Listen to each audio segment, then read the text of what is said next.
तो hello and नमस्ते दोस्तों, और एक नए ब्लॉग में आपका स्वागत है। मेरा नाम सुवल है और आप देख रहे हो मो जीवन ब्लॉग।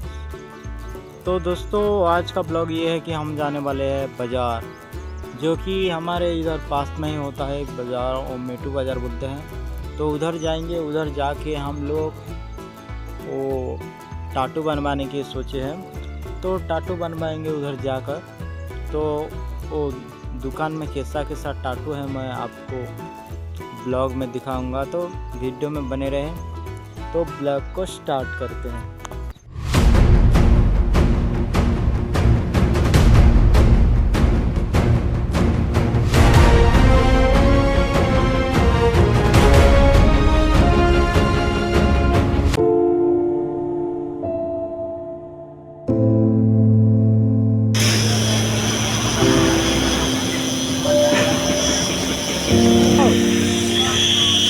अब लाभ बोले